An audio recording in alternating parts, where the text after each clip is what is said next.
Hello students, lecture first में बेटा अपन differential equation का इंट्रोडक्शन पढ़ चुके हैं।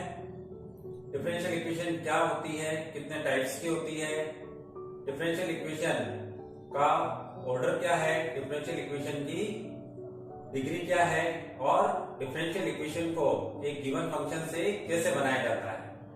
आज की वीडियो में अपन फर्स्ट ऑर्डर और फर्स्ट डिग्री वाली डिफरेंशियल इक्वेशंस को सॉल्व करने के पहले मेथड्स देखेंगे और फिर एक एक मेथड से रिलेटेड क्वेश्चंस करेंगे।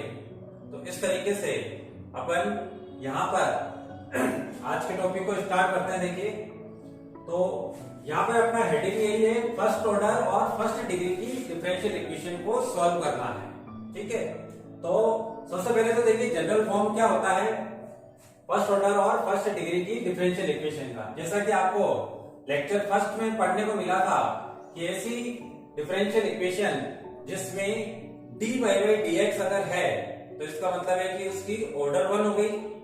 ऑर्डर 1 होने के बाद में इसमें कोई पावर नहीं लगी हुई है, इसका मतलब क्या हो गया, उसकी डिग्री भी 1 हो गई। तो जनरल फॉर्म में बेटा dy बाई dx एक फंक्शन हो सकता है, न्यूमरेटर डिनोमिनेटर दोनों में हो सकता है, अकेले न्यूमरेटर में भी हो सकता है, अकेले डिनोमिनेटर में भी हो सकता है, मिक्सिंग भी हो सकती है। जनरल फॉर्म कहें तो अपन मान लेते हैं कि न्यूमरेटर में एक फंक्शन है और डिनोमिनेटर में भी एक फंक्शन है। इसी को अपन फॉर्म बदल करके क्या लिख सकते हैं, इसको इधर क्रॉस मल्टीप्लाई कर देते हैं, dx को इधर ले आते हैं तो इसका ये फॉर्म बन जाएगा हमारे पास। ठीक है, तो dy का कोफिशिएंट है उसको अगर मैं क्या कह दूं बेटा n कह देता हूं और dx का जो कोफिशिएंट है उसको m कह देता हूं, तो उस स्थिति में हम उसको m dx plus n dy equal to 0 की फॉर्म में जनरल फॉर्म को समझ सकते हैं। तो इनको अपने को सोल्व करना है। ठीक है, अब सोल्व करने के ये जो मेथड्स है बेटा, variable separation method, substitution method, homogeneous method, reducible to homogeneous, linear और रिड्यूसिबल टू लीनियर, यहां तक कि जो है आप 12th क्लास में सीख चुके हो। ये सब 12th में थे आपके मेथड्स। ठीक है, तो 12th वाले मेथड्स पूरी डिफरेंशियल इक्वेशन में चलने वाले हैं, चाहे वो डिफरेंशियल इक्वेशन फर्स्ट हो या सेकंड हो, मतलब कि या लीनियर हो फर्स्ट ऑर्डर फर्स्ट डिग्री की हो या लीनियर हो हमारे पास में सेकंड ऑर्डर की हो, उन सब में ये मेथड्स आपके 12th क्लास वाले यूज होने वाले हैं। ठीक है, तो पहले अपन इस 12th क्लास वाली को रिवाइज करेंगे। कहां तक, 6 एक्सरसाइज होगी, 6 मेथड्स हैं, तो 6 एक्सरसाइज तक तो आपका बेटा 12th क्लास का रिवीजन हो जाएगा। उसके बाद में अपन एग्जैक्ट डिफरेंशियल इक्वेशन सीखेंगे, इंटीग्रेटिंग फैक्टर से कैसे उस डिफरेंशियल इक्वेशन को सॉल्वेबल बना करके और फिर सॉल्व करते हैं। तो एक एक मेथड की बात कर लेते हैं पहले। जैसा कि आप 12th क्लास में पढ़ चुके हो वेरिएबल सेपरेशन मेथड, यानी जो गिवन डिफरेंशियल इक्वेशन होती है उसमें dx और dy को ऊपर लाने के बाद में आपको क्या करना होता है कि x की टर्म्स जो होती है उसे dx के साथ में रखना होता है, y की टर्म्स को dy के साथ में रखना होता है और फिर नॉन फॉर्मूले से उसको अपन इंटीग्रेट कर देते हैं। कांस्टेंट जो होता है वो कांस्टेंट dx के साथ में भी रह सकता है और dy के साथ में भी रह सकता है। तो वेरिएबल सेपरेशन मेथड का मतलब ये हुआ। अगर अपन जनरल वर्ड्स में कहें तो जैसे एक टीम होती है, टीम के दो अगर टीम बनाई जाती है तो इस टीम का खिलाड़ी इसमें जाता है, इसमें जाता है, तो उनको अपन कहते हैं वीडू बनाना। तो वीडू बनाते हैं तो dx के वीडू कौन होंगे, जो x के फंक्शंस होंगे, dy के वीडू कौन होंगे, जो y के फंक्शंस होंगे। कांस्टेंट को आप दोनों में से किसी भी तरफ रख सकते हो। ठीक है, क्योंकि कांस्टेंट का इंटीग्रल अगर अपन x के रिस्पेक्ट में लिखें तो उसके साथ में x आ जाएगा, y के रिस्पेक्ट में करते हैं तो उसके साथ में कांस्टेंट के साथ में y लग जाएगा, t के रिस्पेक्ट में करते हैं तो t लग जाएगा, थीटा के रिस्पेक्ट में करते हैं तो थीटा लग जाएगा। तो कांस्टेंट की कोई दिक्कत नहीं है, x की टर्म्स dx के साथ में रहेगी तो ही इंटीग्रेबल होगा। ठीक है, और y की टर्म्स dy के साथ में रहेगी तो ही वो इंटीग्रेबल होगा। तो डिफरेंशिएट होकर के मिल रहा है। किसी फंक्शन को अपन ने सीखा है कि किसी फंक्शन को अगर अपन एक बार या 2 बार या 3 बार डिफरेंशिएट कर देते हैं तब डिफरेंशियल इक्वेशन बनती है। तो अगर उसका सॉल्यूशन निकालना है, मतलब कि वापस वो फंक्शन अपने को प्राप्त करना है, तो उस स्थिति में आपको क्या करना होगा, डिफरेंशिएशन का रिवर्स चलना होगा, मतलब कि इंटीग्रेट करके और आप उस सॉल्यूशन तक पहुंच सकते हो। ठीक है, तो आपको इंटीग्रेशन बहुत अच्छे से आनी चाहिए। अगर आप 12th क्लास के स्टूडेंट्स हैं तो आप अभी मेरे वीडियोस में इंटीग्रेशन पढ़ ही रहे होंगे, और अगर आप बीएससी सेकेंड ईयर के बच्चे हैं तो आपको मेरे 26-27 वीडियो डाले हुए हैं डिफरेंशिएशन और इंटीग्रेशन के, वो भी आपको देख करके और अपने मेथड्स को रिवाइज कर लेना चाहिए। ठीक है, तो वेरिएबल सेपरेशन मेथड समझ में आ गया आपके। फिर है बेटा सब्स्टिट्यूशन मेथड, कि डिफरेंशियल इक्वेशन में सब्स्टिट्यूशन मेथड कब यूज किया जाता है, कोई भी मेथड कब यूज किया जाता है ये अपने को जानकारी हो जाती है तो डिफरेंशियल इक्वेशन ही सॉल्व हो जाती है। तो ये सब्स्टिट्यूशन मेथड जो है उस स्थिति में लगाया जाता है जब अपन वेरिएबल सेपरेट करना चाहते हैं, लेकिन वेरिएबल सेपरेट होते नहीं है। क्यों नहीं होते हैं कि x और y अगर प्लस या माइनस से कनेक्टेड हो जाए तो आप उनको चाह करके भी x की टर्म्स को dx का और y की टर्म्स को dy का वीडू नहीं बना सकते। तो जब कभी भी हमारे पास में x और y हाथ पकड़ करके ये बोले कि हम जुदा ना होंगे, तो आपको क्या करना है, उन दोनों को ही t से रिप्लेस कर देना है। t से अगर आप x प्लस वाई को t से रिप्लेस कर देते हैं तो उस केस में आप क्या होगा कि दोनों ही एक साथ हट जाएंगे। तो इसको याद रखने का अच्छा सा मेथड यही है कि x और y अगर हाथ पकड़ करके ये बोले कि हम जुदा ना होंगे तो आपको दोनों को ही क्या कर देना है, रिप्लेस कर देना है। जैसे कि आपको ये बोर्ड पे क्वेश्चन नजर आ रहा होगा कि x प्लस वाई यहाँ पर भी है, यहाँ पर भी है, यहाँ पर भी है, यहाँ पर भी है, तो आप चाह करके भी इसमें वेरिएबल सेपरेशन मेथड नहीं लगा सकते। तो जब variable separation method first stage में फेल होता है तब सब्स्टिट्यूशन मेथड लगाया जाता है। ये सारे मेथड्स को अपन डिटेल में क्वेश्चंस के माध्यम से सीखने वाले हैं। ठीक है, अभी एक एक मतलब मेथड का जो है अपन बात कर लेते हैं। फिर है बेटा तीसरा होमोजेनियस डिफरेंशियल इक्वेशन। ऐसे डिफरेंशियल इक्वेशन जिसको अपन dy by dx equal to f of y by x की फॉर्म में रख सकें, वो होती है हमारे पास में होमोजेनियस डिफरेंशियल इक्वेशन। ठीक है, तो 12th क्लास में आपने पढ़ा था कि अगर होमोजेनियस है तो उसको बाय इंस्पेक्शन मेथड हम कैसे पहचानते हैं कि गिवन कंडीशन में ईच टर्म के अंदर x की डिग्री या y की डिग्री या दोनों की मिलाकर के डिग्री अगर ईच टर्म में सेम होती है तो वो होमोजेनियस होती है। बाय इंस्पेक्शन मेथड ये पहचाना जा सकता है। पहचानने के बाद में आपको गिवन डिफरेंशियल इक्वेशन को dy by dx equal to f of y by x की फॉर्म में रखना होता है। कहने का मतलब जो भी आपके x और y की टर्म्स है उन सबको y by x की फॉर्म में रख दो। दूसरा फॉर्म भी होता है, अगर इसका उल्टा करते हैं अपन तो dx by dy हो जाता है, हमारे पास में f of x by y हो जाता है। तो इसके हिसाब से ही बनाई जाती है टर्म्स को। अगर dy by dx इधर है तो y by x की टर्म्स बनाओ, और dx by dy है तो x by y की टर्म्स बनाओ। तो ये होती है हमारे पास में होमोजेनियस डिफरेंशियल इक्वेशंस, जिसमें अपन y by x को v से रिप्लेस करेंगे और फिर dy by dx की वैल्यू भी उसी में से निकाल करके और उस इक्वेशन में रख देंगे तो वो वेरिएबल सेपरेशन की फॉर्म में आ जाएगा। और वेरिएबल अगर सेपरेट हो जाते हैं तो फर्स्ट मेथड से ही वो डिफरेंशियल इक्वेशन सॉल्व हो जाएगी। उसके बाद में अपन देखेंगे reducible to homogeneous differential equation, यानी ऐसी डिफरेंशियल इक्वेशन जो होमोजेनियस में कन्वर्ट हो जाए। तो ऐसी डिफरेंशियल इक्वेशन का जनरल फॉर्म जो होगा वो होगा बेटा dy by dx equal to a1x plus b1y plus c1 over a2x plus b2y plus c2। इस तरीके की जो डिफरेंशियल इक्वेशंस होगी वो होती है reducible to homogeneous differential equation. तो पहले अपन 3 मेथड्स हैं इसको सॉल्व करने के। तो 3 केसेस है, मेथड्स नहीं 3 केसेस होते हैं कि a1 over a2 is not equal to b1 over b2 हो तो अपन क्या करेंगे, ठीक है, और a1 over a2 equal to हो b1 ओवर b2 के और नॉट इक्वल टू हो c1 ओवर c2 के, तो उस केस में अपन उसमें सब्स्टिट्यूशन मेथड लगा देंगे। और अगर a1 over a2, b1 over b2, c1 over c2 तीनों ही इक्वल हो तो वो तो वैसे ही सॉल्व हो जाती है, ठीक है। तो ये हो गए 4 मेथड हमारे पास में। 5वां मेथड है बेटा, ये भी आपने 12th में पढ़ा है, लीनियर डिफरेंशियल इक्वेशन।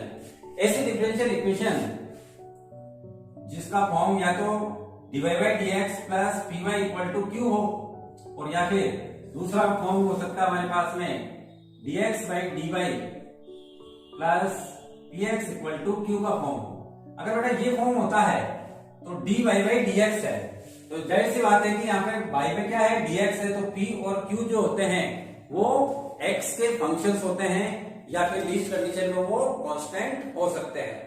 और अगर दूसरा फॉर्म में आ जाते हैं तो y में क्या है, dy है, तो ये p और q को या होंगे हमारे पास में y के फंक्शंस हो सकते हैं या कांस्टेंट हो सकते हैं। तो इनको सॉल्व करने के लिए अपन क्या करेंगे, वहां पर इंटीग्रेटिंग फैक्टर इसका निकाला जाएगा, और फिर इंटीग्रेटिंग फैक्टर जो कि आप इस फॉर्मूले से निकालते हैं, integrating factor equal to e की पावर p dx।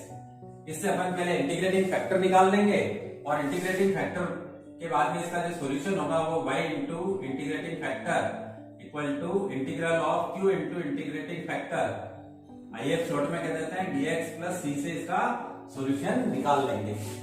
उसके बाद में आएगी अपने पास में reducible to linear differential equation, यानी एलडीई में चेंज होने वाली, जैसे होमोजेनियस में चेंज होने वाली, तो वैसे ही बर्नौली डिफरेंशियल इक्वेशन जो होती है वो रिड्यूसिबल टू किसमें होती है, एलडीई होती है।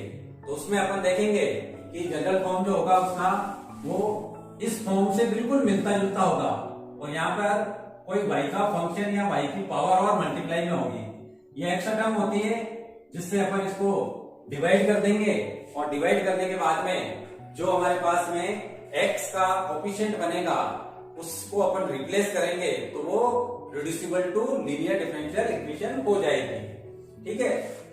फिर से कह रहा हूं कि अपन एक एक मेथड को डिटेल में करने वाला है, पहले अपन को उसका रिवीजन कर लेना चाहिए 12th क्लास का, ठीक है। और अगर आप 12th में ही हैं तो आपको सारे मेथड्स वैसे भी सीखने हैं। उसके बाद में आएगी बेटा, यहाँ तक तो 6 तक तो हो गया अपने पास में 12th क्लास का काम। फिर 7th जो आएगी वो एग्जैक्ट डिफरेंशियल इक्वेशन होगी, यानी ये जो इस टाइप की डिफरेंशियल इक्वेशन होती है, यानी फर्स्ट ऑर्डर और फर्स्ट डिग्री की, वो एग्जैक्ट होने की अपन कंडीशन देखने वाले हैं कि dx का जो कोफिशिएंट फंक्शन होगा उसका y के रेस्पेक्ट में पार्शियल डेरिवेटिव इक्वल होना चाहिए dy के कोफिशिएंट फंक्शन का x के रेस्पेक्ट में पार्शियल डेरिवेटिव के इक्वल, और उसके बाद में उसका फॉर्मूले के अकॉर्डिंग अपन सॉल्यूशन निकाल लेंगे। यानी अगर सबसे पहला काम क्या करना अपने को, वेरिएबल सेपरेशन मेथड लगाना है। अगर वेरिएबल सेपरेट हो जाते हैं तो वेल एंड गुड, नहीं होते हैं तो अपन सब्स्टिट्यूशन मेथड लगाएंगे। सब्स्टिट्यूशन मेथड भी नहीं लगता है तो इंस्पेक्शन मेथड से पहचानेंगे उसको कि क्या वो homogeneous method, homogeneous differential equation है। अगर वो होमोजेनियस है तो उसी से सॉल्व कर देंगे, और नहीं है तो रिड्यूसिबल टू होमोजेनियस के लिए अपन उसकी जांच करेंगे, यानी इस फॉर्म को देखेंगे कि क्या वो डिफरेंशियल इक्वेशन इस फॉर्म की है, ठीक है। उसके बाद में अगर ये मेथड भी नहीं लगेगा तो लीनियर डिफरेंशियल इक्वेशन के लिए उसको चेक किया जाएगा, यानी इस फॉर्म की है क्या, या क्या हम उसको इस फॉर्म में रख सकते हैं। तो रख दिया तो फिर उसका सॉल्यूशन भी हो जाएगा। और मान लीजिए कि अगर वो एलडीई जैसी तो है लेकिन एलडीई नहीं है, अभी अभी मैंने बताया कि यहाँ पर y की पावर n एक्स्ट्रा हो जाता है, तो उसमें वो बर्नौली डिफरेंशियल इक्वेशन होती है, तो जो एक्स्ट्रा टर्म होती है उससे उसको डिवाइड करके और फिर प्रॉपर सब्स्टिट्यूशन से हम उसको एलडीई बना करके सॉल्व कर देंगे। फिर ये सारे मेथड्स बेटा अगर फेल हो जाते हैं तो फिर अपन उसको एग्जैक्ट डिफरेंशियल इक्वेशन के लिए पहले उसकी जांच करेंगे कि क्या वो एग्जैक्ट डिफरेंशियल इक्वेशन है। उसके लिए हमारे पास में ये मेथड होगा, अगर ये दोनों इक्वल आ जाएंगे तो वो एग्जैक्ट डिफरेंशियल इक्वेशन है, और एग्जैक्ट डिफरेंशियल इक्वेशन है तो अपन उसको उसके ही मेथड से सॉल्व करने वाले हैं। फिर यहां तक भी मान लो कि कोई भी मेथड नहीं लगता है तो फिर अपन इंटीग्रेटिंग फैक्टर की हेल्प से उसको मतलब जो है सॉल्व करने वाले हैं। तो इंटीग्रेटिंग फैक्टर भी अपन देखेंगे आगे चल करके कि क्या हम बाय इंस्पेक्शन मेथड ये पता कर सकते हैं कि क्या इंटीग्रेटिंग फैक्टर है कि वो डिफरेंशियल इक्वेशन सॉल्वेबल हो जाए।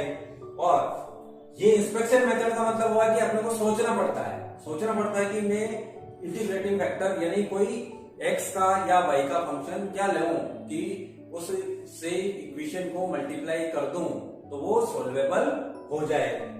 अगर इसमें दिमाग नहीं चलेगा तो इसके लिए हमारे पास में सपोर्टिंग रूल्स होंगे इंटीग्रेटिंग फैक्टर को फाइंड आउट करने के। तो इस तरीके से ये हमारे पास में 8 मेथड्स हैं फर्स्ट ऑर्डर और फर्स्ट डिग्री की डिफरेंशियल इक्वेशन को सॉल्व करने के। अब इसमें से अपन फर्स्ट और सेकंड मेथड को एक साथ लेंगे। पहले अपन इसके अंदर देखेंगे कि क्या वेरिएबल सेपरेट हो रहे हैं।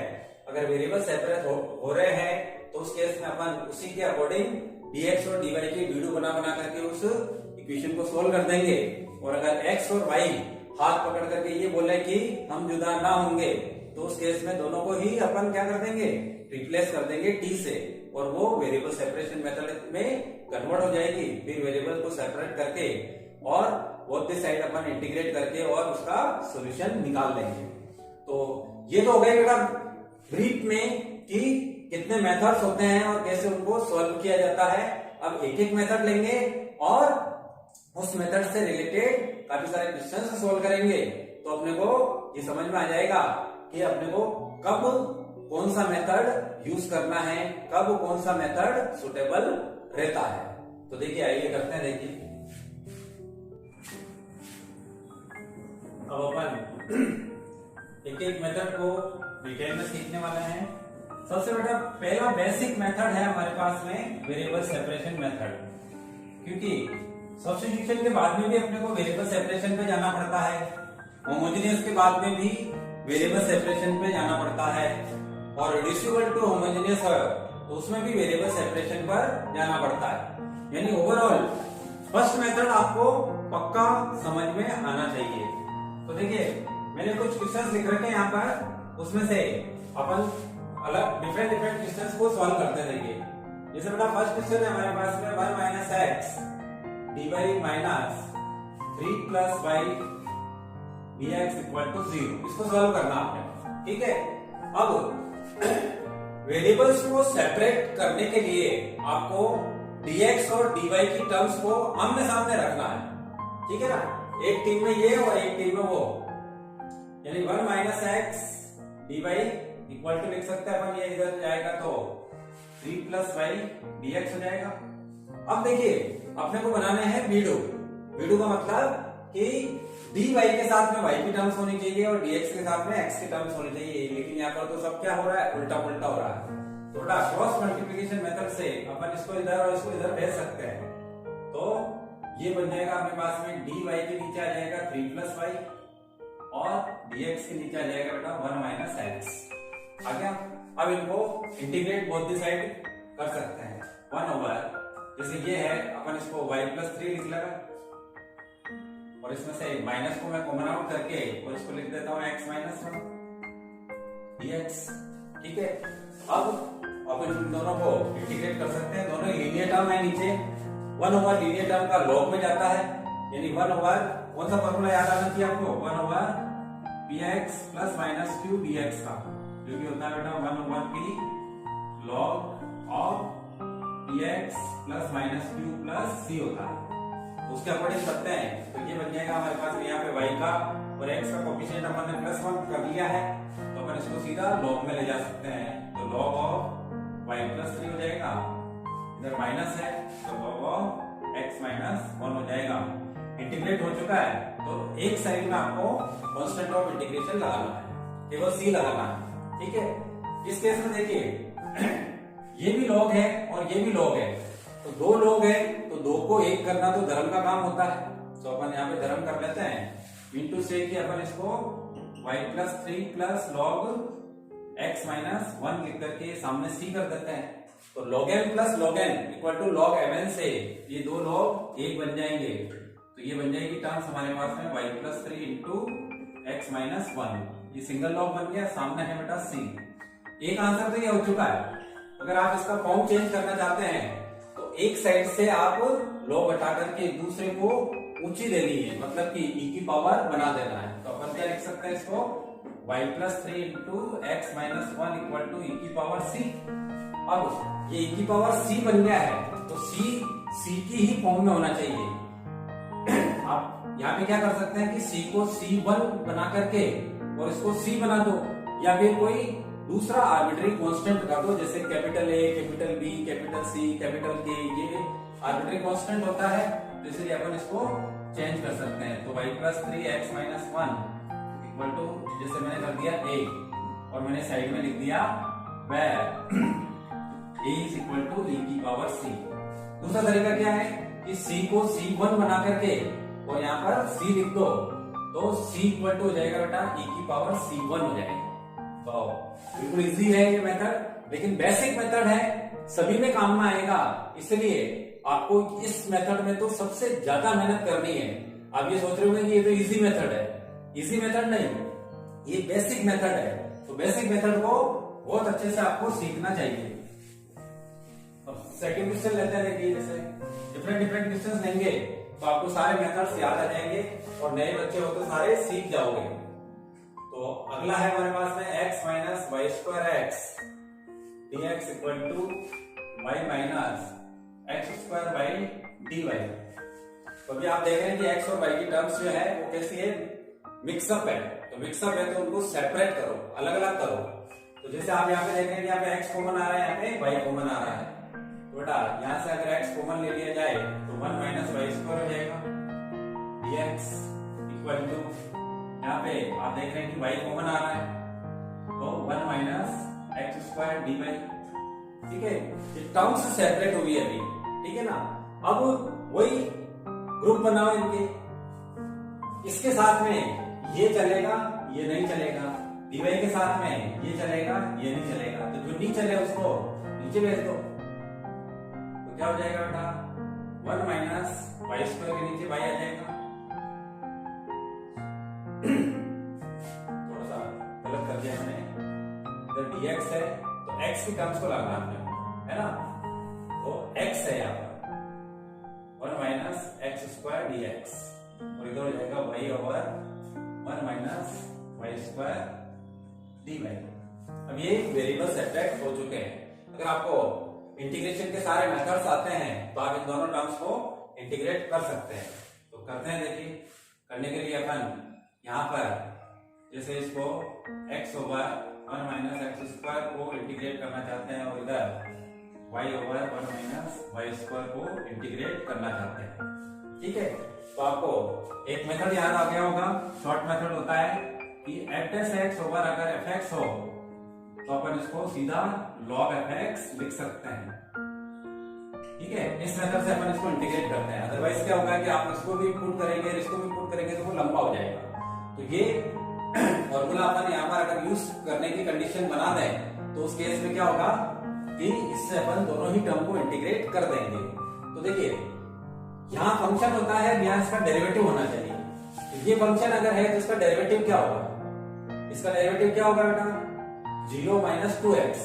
तो x तो है हमारे पास में, -2 नहीं है। ऐसे ही इसमें -2y बन रहा है तो y तो है लेकिन -2 नहीं है। तो अपन -2 से पूरी इक्वेशन को मल्टीप्लाई कर देते हैं, क्योंकि इधर भी चाहिए और इधर भी चाहिए। और अगर एक ही टर्म में चाहिए होता, मान लो इधर ही चाहिए, तो आपको मल्टीप्लाई डिवाइड से -2 लाना होता। तो अपन इसको लिख लेते हैं बेटा, -2x over 1 minus x square dx और ये हो जाएगा -2y over 1 minus y square dy। अब अकॉर्डिंग टू दैट फॉर्मूला ये क्या बन जाएगा बेटा, log of 1 minus x square, ये बन जाएगा log of 1 minus y square plus c लगा दिया।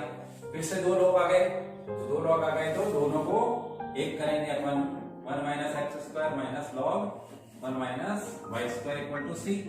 log m minus log n क्या होता है, log m ओवर n। तो 1 minus x square over 1 minus y square equal to c हो गया। फिर एक साइड से log हटा दो। ठीक है, एक साइड से हम अगर log हटाते हैं तो 1 minus x square over 1 minus y square, e की पावर c बन जाएगा जिसको a कह दो, और इस तरीके से हमारे पास में आंसर आ गया 1 minus x square a into 1 minus y square. ये हो जाता है इसका आंसर। तो अगर अपन इससे रिलेटेड सारे क्वेश्चंस करते हैं तो आपके मेथड्स ऑफ इंटीग्रेशन भी रिवाइज हो जाएंगे, ठीक है। उसके बाद में थर्ड क्वेश्चन लेते हैं। देखिए थर्ड क्वेश्चन में हमारे पास में है 1 minus x square 1 minus y dx equal to x y फिर 1 प्लस वाई dy। अब इसमें आप देख रहे हैं कि dy है तो ये चलेगा, ये चलेगा, ये नहीं चलेगा। dx है तो ये चलेगा, ये नहीं चलेगा। तो इस केस में अपने को क्या करना होगा, इसको उधर और इसको इधर लाना होगा। तो अपन वेरिएबल्स को सेपरेट कर देते हैं तो 1 माइनस एक्स स्क्वायर के नीचे x आ जाएगा और इस साइड में y 1 plus y over 1 minus y dy हो जाएगा, ठीक है। अब बोथ साइड इंटीग्रेट करके अपन इसको सोल्व कर सकते हैं। तो इसको अगर इंटीग्रेबल बनाना है तो इसको 1 के नीचे भी लिख लो और इसके नीचे भी लिख लो, तो ये दोनों टर्म क्या हो गए, इंटीग्रेबल बन गए, ठीक है। इस केस में अच्छा बेसिक कंसेप्ट क्या है, जब हमारे पास में रेशनल अलजेब्रिक फंक्शन होता है इंटीग्रेट करने के लिए, यानी इंटीग्रेंट जो है उसमें अगर रेशनल अलजेब्रिक फंक्शन हो तो डिनोमिनेटर की डिग्री जो है वो ज्यादा होनी चाहिए। कम होने पर अपने को डिवीजन एल्गोरिथम लगाना पड़ता है। तो कहने का मतलब अपने को इसको इससे डिवाइड करना पड़ेगा, तो अपन इसको मल्टीप्लाई कर लेते हैं तो वाई स्क्वायर प्लस वाई हो जाएगा और उसके नीचे आ गया 1 माइनस वाई डी वाई। ये तो दोनों टर्म इंटीग्रेबल है। 1 बाई एक्स का क्या होगा, log x, और x का क्या होगा बेटा एक्स स्क्वायर बाई 2, ठीक है। इसको इंटीग्रेबल बनाने के लिए अपने को वाई स्क्वायर प्लस वाई को डिवाइड करना होगा 1 माइनस वाई से। तो माइनस वाई से अगर इसको डिवाइड किया जाए तो माइनस का वाई आएगा, तो माइनस वाई को इससे मल्टीप्लाई करो तो माइनस वाई हो गया और इसको इससे मल्टीप्लाई करेंगे तो वाई स्क्वायर हो गया। ये साइन चेंज कर दो आप, ये फर्स्ट टर्म कट जानी चाहिए जो कि कट चुकी है, तो यहाँ पे क्या हो जाएगा बेटा 2y हो गया। तो y और y डिग्री सेम है तो भी इंटीग्रेबल नहीं होता है, तो एक बार और चार करके बढ़ते हैं। 2y से इसको डिवाइड करेंगे तो क्या आ जाएगा हमारे पास में इसको डिवाइड करते हैं अपन 2y को माइनस वाई से, माइनस का 2 आ जाएगा। तो माइनस 2 को इससे मल्टीप्लाई करो तो माइनस 2 और प्लस का 2y। अब इनको सब्ट्रैक्ट करो आप, ये कट जाएगा, यहाँ पे 2 बचा। तो न्यूमरेटर और डिनोमिनेटर को क्या लिख सकते हैं हम, quotient plus remainder over denominator. तो उस केस में अपन इसको क्या लिख रहा है, इसको अपन लिख देंगे बेटा क्वोशिएंट तो आएगा हमारे पास में माइनस का y प्लस 2 आया, फिर रिमाइंडर आया हमारे पास में 2 और 1 माइनस y। ये इंटीग्रेबल बन गई टर्म्स, ठीक है, dy। इधर तो हो चुका हमारा काम, log x minus x square by 2 equal to, अब y का इंटीग्रल y के रेस्पेक्ट में क्या होगा y स्क्वायर बाई 2 हो जाएगा, और 2 कांस्टेंट का क्या होता है उसके साथ में y लग जाएगा, ये हो गया। और ये है बेटा प्लस का 2 और लीनियर टर्म है नीचे, y का कोएफिशिएंट नेगेटिव है तो क्या बनेगा माइनस का log 1 माइनस वाई बनेगा, प्लस हो गया c। अब इसको जितना हो सके वो अपन सिंपल कर देते हैं। ये हो जाएगा बेटा log x minus x square by 2 minus y square by 2 minus का 2y माइनस का 2 log 1 minus Y plus c हो गया। अब आप चाहें तो इस log और इस log को एक कर सकते हैं, ठीक है, सारी टर्म्स को इधर ला सकते हैं। तो log तो सब में से हटेगा नहीं क्योंकि 1 2 3 टर्म में log नहीं है, तो इनको जितना सिंपल हो सके कर देंगे और वही आपका आंसर हो जाएगा। इसके बाद में लेते हैं नेक्स्ट क्वेश्चन, फोर्थ देखिए।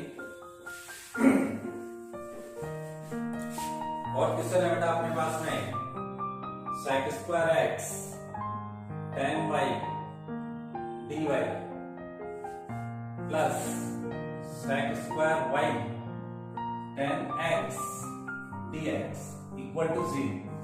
तो सबसे पहला काम तो अपन क्या करेंगे, dx और dy की टर्म्स को आमने सामने रखेंगे। इंटू सी की इस टर्म को आपको आईएचएस में भेजना है तो आमने सामने हो जाएगी टर्म्स। तो sec square x tan y dy equal to हो जाएगा आपके पास में माइनस का sec square y tan x dx। अब dx के साथ में ये चलेगा, ये नहीं चलेगा, dy के साथ में ये चलेगा, ये नहीं चलेगा। तो जो नहीं चल रहा है वो आमने सामने है, इसलिए आप क्रॉस मल्टीप्लिकेशन मेथड से उनको इधर उधर कर सकते हैं।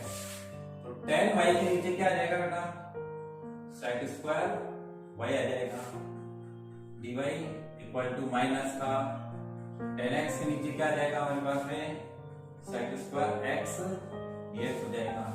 अब इसको आपको इंटीग्रेट करना आना चाहिए, तो अपन इंटीग्रेट बोथ दी साइड कर देते हैं। तो tan y over sec square y dy हो जाएगा, और इधर हो जाएगा हमारे पास में माइनस तो बाहर है, tan x over sec square x dx हो जाएगा। ठीक है, अब इसको इंटीग्रेबल बनाना है। क्या ये इंटीग्रेबल है? अगर ये बेटा उल्टा होता तो f' ओवर fx की फॉर्म में आ जाता, लेकिन ये इसका डेरिवेटिव इधर होना चाहिए, जबकि उल्टा है, इसका डेरिवेटिव नीचे है, इसका डेरिवेटिव नीचे है। तो इसका मतलब है कि f' ओवर fx का फॉर्म यहाँ पर सुटेबल नहीं है, तो भी अपने को इंटीग्रेट तो करना है। ठीक है, तो इंटीग्रेट करना है।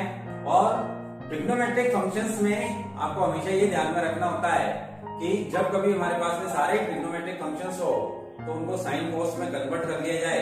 अगर अपन साइन कोस में उनको कन्वर्ट कर लेते हैं तो उस केस में हमारे पास में वो सॉल्वेबल हो जाते हैं। जैसे अपने पास में इधर x है और इधर y है, तो अपन थीटा में समझ लेते हैं। जैसे बेटा tan theta over sec square theta है, तो अपन इसको साइन कोस में क्या लिख सकते हैं बेटा, अपन इसको लिख सकते हैं sin theta over cos theta लिख सकते हैं।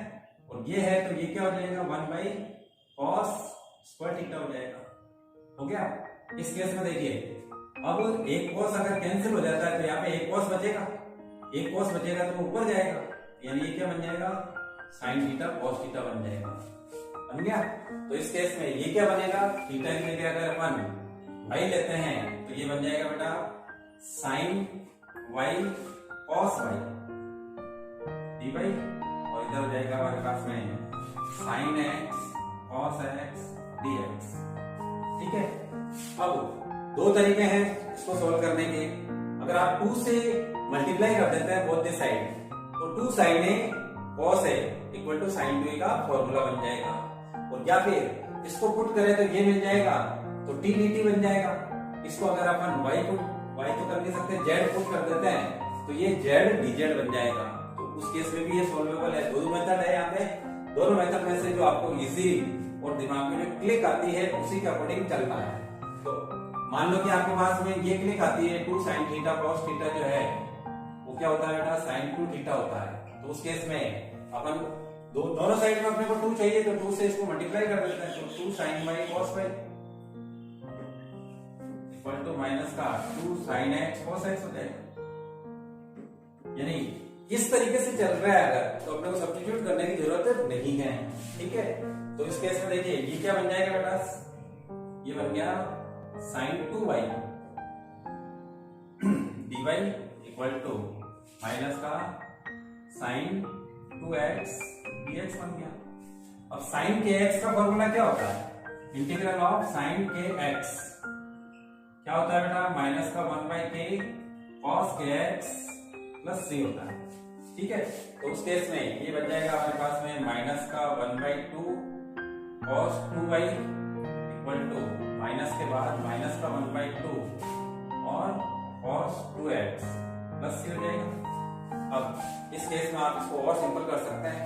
जैसे 2 को यहाँ से अपन हटा दें, माइनस भी है तो -2 से पूरी को अगर मल्टीप्लाई कर दूं मैं, तो वो क्या बन जाएगी हमारे पास में, यहाँ ऊपर लिख लेते हैं, तो वो बन जाएगी बेटा अपने पास में cos 2y equal to minus का cos 2x और माइनस का 2c बन जाएगा। सही है। अब मैं अगर इसको इधर ले लेता हूं तो उस केस में हमारे पास में बन जाएगा cos 2y plus cos 2x equal to minus का 2c, तो तो माइनस के 2c को a के दो, ये इसका आंसर हो गया। अच्छा दूसरा मेथड क्या है, ये जो स्टेप है इसके बाद में अपन दूसरा मेथड भी लगा सकते हैं। दूसरा मेथड की भी बात कर लेते हैं। सब्स्टिट्यूशन मेथड से भी इसको यहां से सॉल्व किया जा सकता है, यानी साइन को पुट करने से कॉस मिल जाता है अपने को, तो उस बिहार पर चलते हैं। और अगर आप पुट करने से बचना चाहते हैं, है ना, सब्स्टिट्यूट करने से बचना चाहते हैं, तो आपके पास एक मेथड और है कि fx की पावर n है और मल्टीप्लाई में इसका डेरिवेटिव है, तो ये सीधा ही बना दो आप इसको fx की power n+1 over n+1 plus c कर दो। ऐसा कैसे हो रहा है, मान लो कि मैं इसको पुट करता हूं तो ये dt बन जाएगा, तो t की पावर n से t की पावर n+1 ओवर n+1, तो t की वैल्यू अगर अपन वापस रखेंगे तो ये फॉर्म आ जाएगा।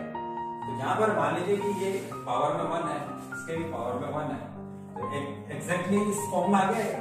अगर इस फॉर्म में आ चुका है तो ये क्या बन जाएगा बेटा, sin y की पावर 1+1 ओवर 1+1, और ऐसे ही माइनस का ये बन जाएगा sin x की पावर 1+1 ओवर 1+1 प्लस c हो जाएगा।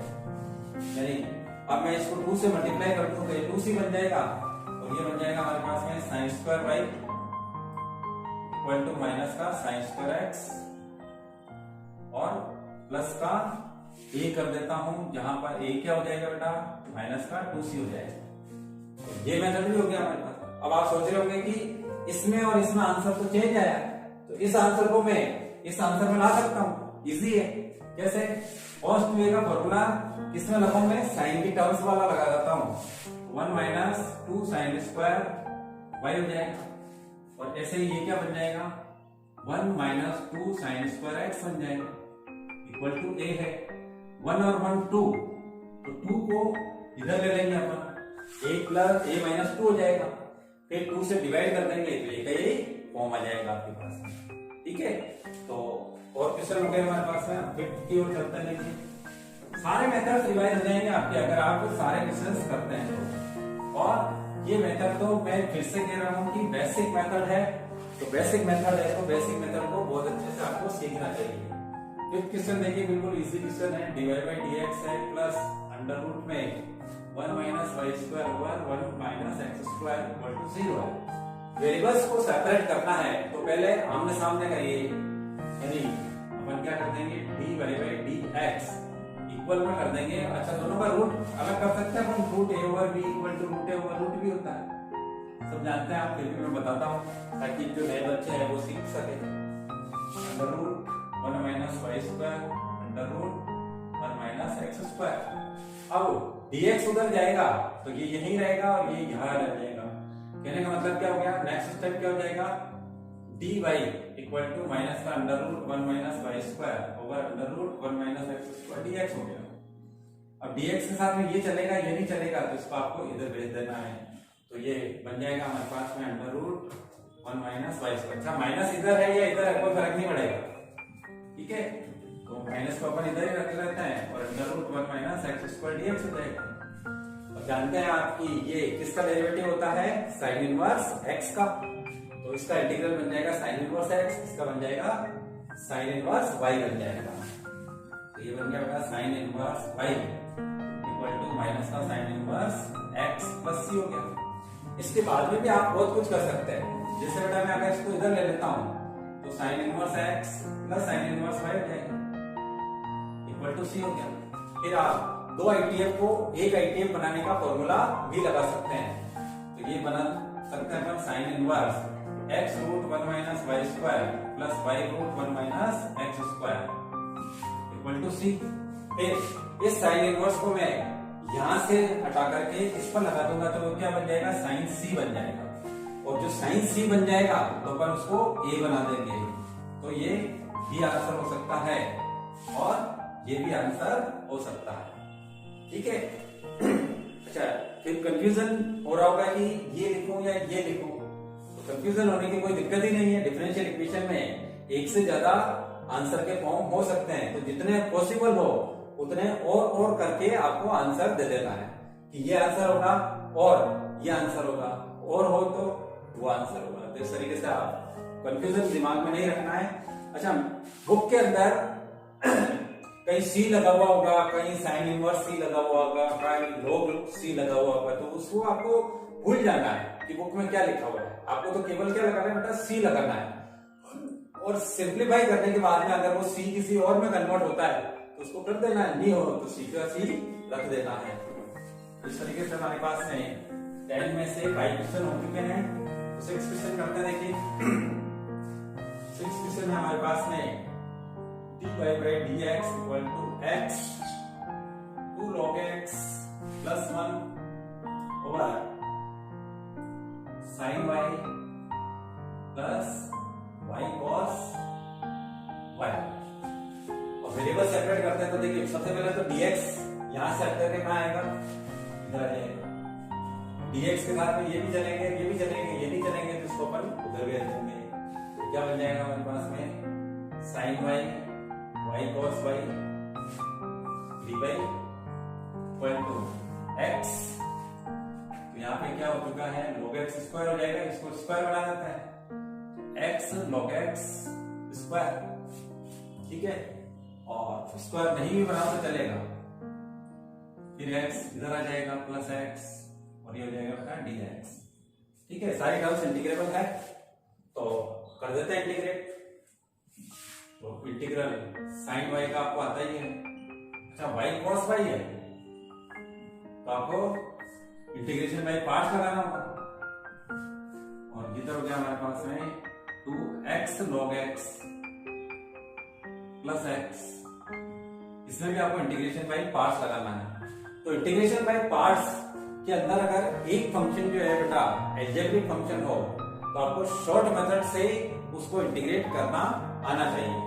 क्या होता है short method integration by part का, वो भी सीख लीजिए, काम में आएगा। क्योंकि बड़े क्वेश्चन में अपन अगर इंटीग्रेशन बाय पार्ट्स को बैक टू बैक लगाते हैं तो सॉल्यूशन क्या हो जाता है, बहुत लंबा हो जाता है। तो शॉर्ट मेथड क्या है, u v dx का। और शॉर्ट मेथड तब लगाया जाता है जब दोनों में से एक फंक्शन जो है वो एल्जेब्रिक फंक्शन हो, ठीक है। मतलब कि x हो, x स्क्वायर हो, x क्यूब हो, तो उस केस में आपको शॉर्ट मेथड लगाना होता है।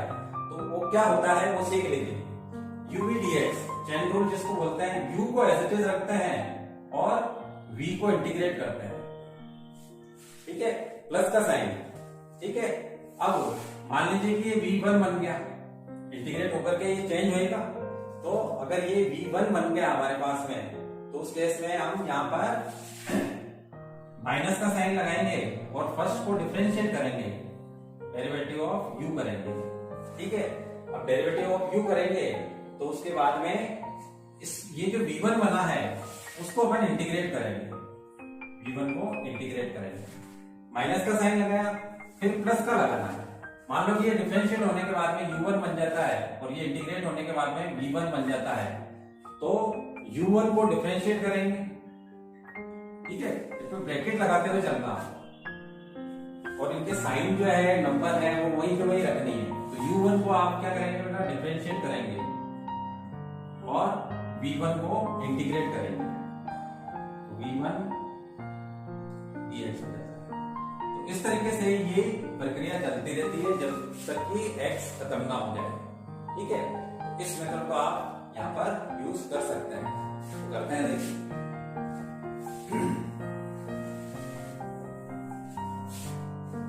साइन y का तो सीधा ही हो गया हमारे पास में माइनस का cos y के रिस्पेक्ट में करना है। तो यहाँ पे u v का रूल लगाते हैं, तो ये u है और ये v है, i l a t e का रूल आपको याद आ गया होगा। उसके अकॉर्डिंग एल्जेब्रिक पहले आता है, ट्रिग्नोमेट्रिक बाद में आता है। तो ये u है और ये v है, ठीक है। अब मैं इसको इंटीग्रेट करने जा रहा हूं, y एज इट इज। तो cos y का क्या करना है, आपको इंटीग्रल लिखना है। तो क्या होगा बेटा, प्लस का साइन y होगा, ठीक है। प्लस से शुरू किया तो फिर माइनस लगाओ, y को करो आप डिफरेंशिएट, तो y को y के रेस्पेक्ट में डिफरेंशिएट करना है, तो वो क्या बन जाएगा 1।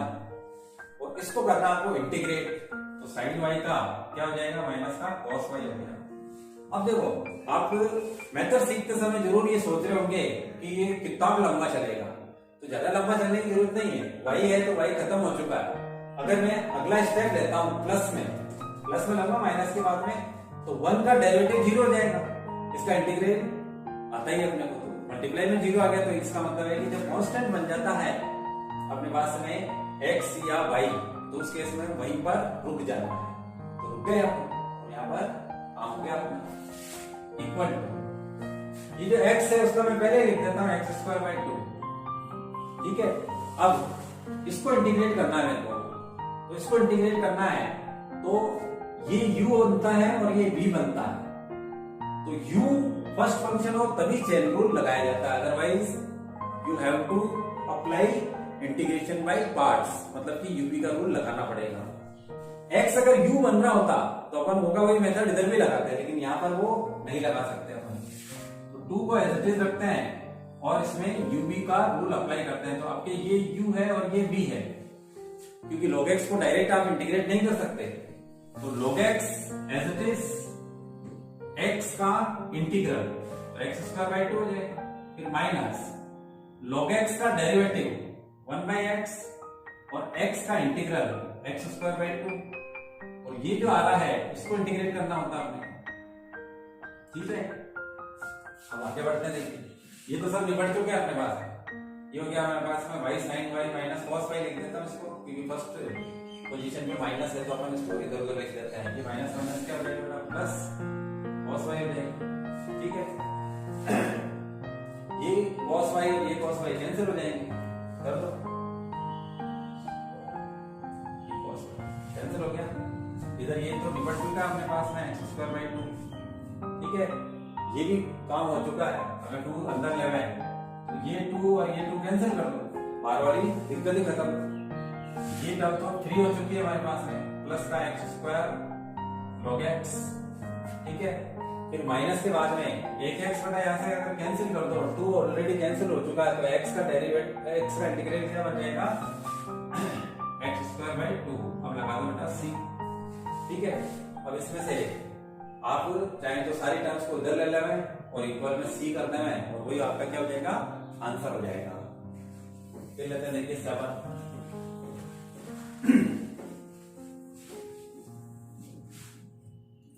क्वेश्चन है बेटा, ax dy/dx plus 2y equal to xy dy/dx, दो जगह है dy/dx, पहले उसको एक जगह करो तभी आपको पता चलेगा कि वेरिएबल सेपरेट हो सकते हैं या नहीं हो सकते हैं। तो इसमें से जो ax वाली टर्म इधर आएगी तो अपन उसको कॉमन आउट कर लेंगे, तो a को मैं इससे मल्टीप्लाई करके तो उधर ले लूंगा, और a से ये 2y इधर ले जाएगा, इक्वल टू अगर मैं ax dy/dx इधर ले जाकर के इसको कॉमन आउट करता हूं तो x y माइनस ax हो जाएगा, तो ये हो गया dy/dx हो गया। अब मान लो कि मैं dx को बेटा इधर ले लेता हूं, है ना, तो dx इधर आएगा तो y इधर नहीं रह पाएगा, और साथ में dy इधर है तो x इधर नहीं रह पाएगा, तो इसमें से x कॉमन कर लो, तो कॉमन कर लेंगे तो 2ay dx equal to x y minus a dy जाएगा। अब dy के साथ में ये चलेगा, ये नहीं चलेगा, dx के साथ में कांस्टेंट चलेंगे, ये नहीं चलेगा, तो क्रॉस मल्टीप्लाई मेथड से उसको सेपरेट कर दीजिए।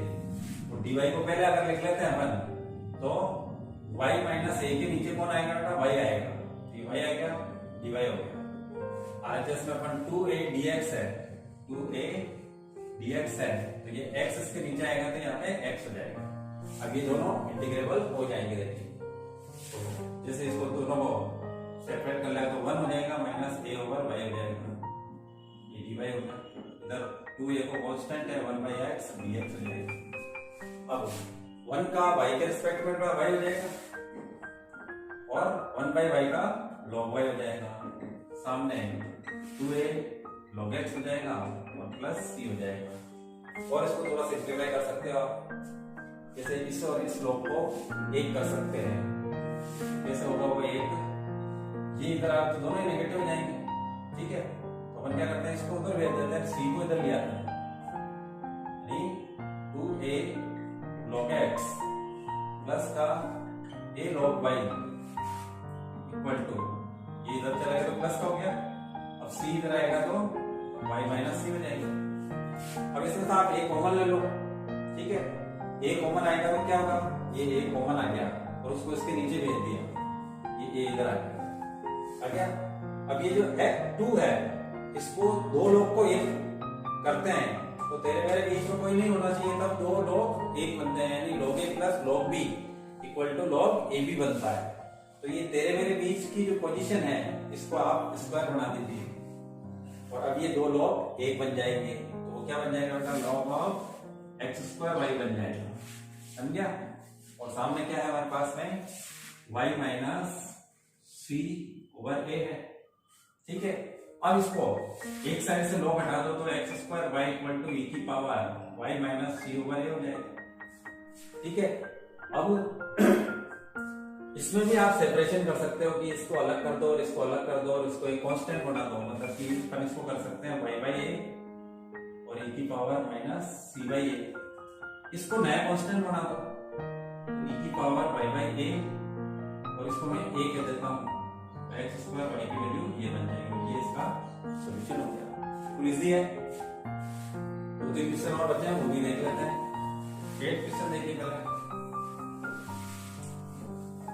8 क्वेश्चन है बेटा अपने पास में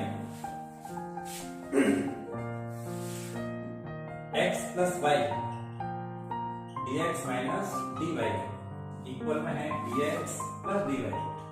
तो dx और dy जगह जगह बिखरे हुए हैं। सबसे पहला तो एक साइड में dy रख लो और एक साइड में dx रख लो, ऐसे आप कुछ करो। तो उसके लिए अपन क्या कर सकते हैं, आप जैसे x प्लस वाई को इससे भी मल्टीप्लाई करना पड़ेगा और इससे भी मल्टीप्लाई करना पड़ेगा, तो सबसे मल्टीप्लाई कर देते हैं। जैसे ये हो जाएगा x dx minus x dy, फिर प्लस का y dx हो जाएगा माइनस का y dy हो जाएगा और इधर dx है और dy है हमारे पास में। अब देखिए ये टर्म इंटीग्रेबल है, ये नहीं है, ये भी इंटीग्रेबल नहीं है, ये इंटीग्रेबल है, ये इंटीग्रेबल है, ये है। तो दो टर्म इंटीग्रेबल नहीं है बेटा, एक ये नहीं है और एक ये नहीं है। ये क्यों नहीं है, क्योंकि dy के साथ में x है तो उसको इंटीग्रेट करने की हिम्मत ही नहीं कर सकता, मतलब कि इंटीग्रेबल टर्म होगी ही नहीं। तो अपन क्या करें, सबसे पहले dy के टर्म्स को एक जगह कर लेते हैं और dx के टर्म्स को एक जगह कर लेते हैं। तो एक, फिर दो और तीन, इन तीन टर्म को अपन एक साथ रखते हैं, x इसका, फिर y इसका और -1 इसका, ये क्या dx। अब इधर dy है तो एक ये टर्म उधर जाएगी प्लस में हो जाएगी, ये भी उधर जाएगी प्लस में हो जाएगी, यानी x plus y plus 1 dy।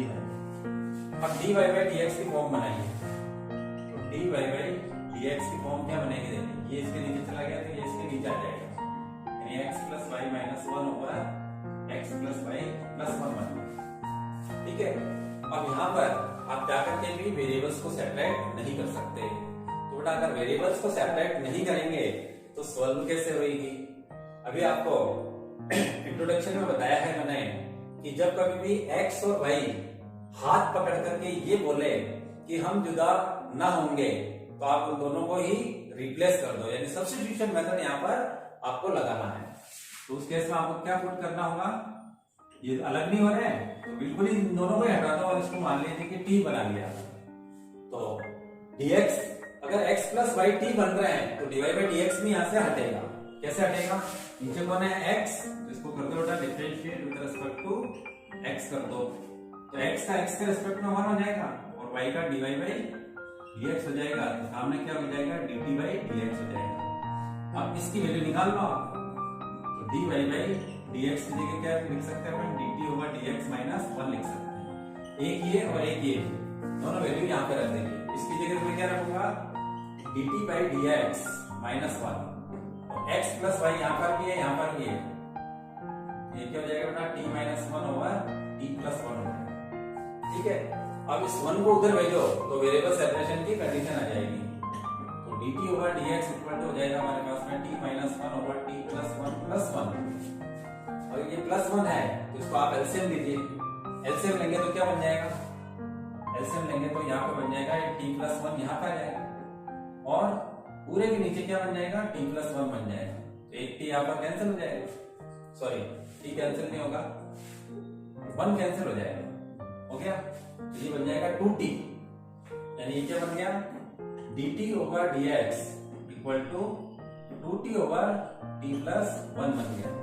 ठीक है, अब ये dt है तो ये दोनों t की टर्म्स है ना, तो 2 को तो यही रहने दो, क्रॉस मल्टीप्लाई से dt के पास में t प्लस 1 आएगा, t नीचे आ जाएगा, dx उधर चला जाएगा, यानी नेक्स्ट स्टेप क्या हो गया इसका t plus 1 over t dt equal to 2 dx हो गया।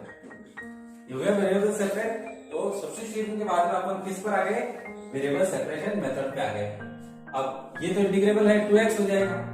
अब इसको इंटीग्रेबल बनाने के लिए इसको इसके नीचे भी लिखो और इसके नीचे भी लिखो। तो ऐसा अगर अपन करते हैं तो नेक्स्ट स्टेप जो बनेगा वो क्या बनेगा, देखिए ये बन जाएगा हमारे पास में 1 प्लस 1 ओवर t dt। ठीक है, तो 2 उसमें से बाहर ले लेंगे तो 1 dx इजीली कर सकते हो आप। 1 का t के रेस्पेक्ट में t होगा तो इसका log t हो जाएगा, 1 हो गया 2x प्लस c। अब इसको और सिंपल कर सकते हो आप, t की वैल्यू रखो आप x plus y plus log x plus Y equal to 2x plus c हो गया। अब इसमें से एक x जो है इधर से कैंसिल हो गया। ठीक है, इस y को आप उधर भेज सकते हैं, तो log of x plus Y equal to बन जाएगा बेटा x minus Y plus c बन जाएगा। फिर एक साइड से log हटा दो तो आप लिख सकते हो x plus Y equal to e की power x minus Y plus सी।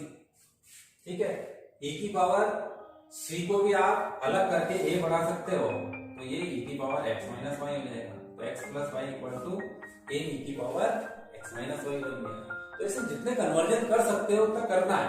कभी भी ये नहीं सोचना है कि सर मैं इतना सा कर लूं क्या, सर मैं इतना सा कर लूं क्या, ये नहीं करना है। जितना आप आगे बढ़ सकते हो उतना बढ़ करके आपको बताना है।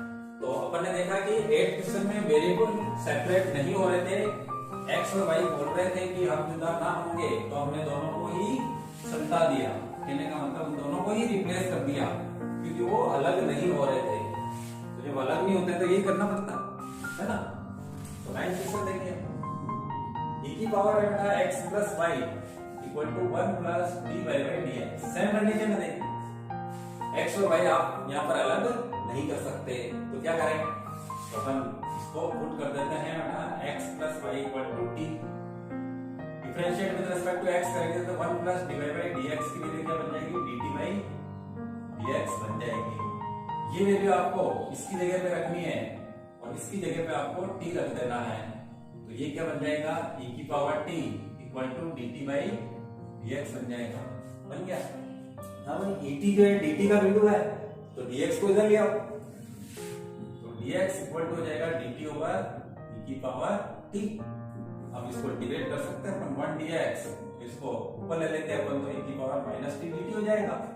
ठीक है, इसका तो हो गया बेटा x और ये हो जाएगा माइनस e की power minus t plus c। अब t की वैल्यू वापस रख दो तो x इक्वल टू क्या बन जाएगा हमारे पास में माइनस e की पावर माइनस का x प्लस वाई प्लस सी, क्योंकि इसका आंसर। ठीक है, तो यही सेट मेथड आपको यहाँ पर लगाना होगा। x प्लस वाई को आपको बेटा t मानना है और फिर उसको इंटीग्रेबल बना करके सॉल्व कर देना है। तो इस तरीके से आज के वीडियो में अपन ने सीख लिया फर्स्ट ऑर्डर फर्स्ट डिग्री की डिफरेंशियल इक्वेशन को सोल्व करने का बेसिक मेथड सीख लिया, यानी integration by variable separation method. और वेरिएबल सेपरेट नहीं हो तो सब्स्टिट्यूशन मेथड भी इसमें इंक्लूड कर सकते हैं। ठीक है, मिलते हैं नेक्स्ट वीडियो में जिसमें अपन सीखेंगे कि होमोजेनियस डिफरेंशियल इक्वेशन को कैसे सॉल्व किया जाता है। Have a nice day.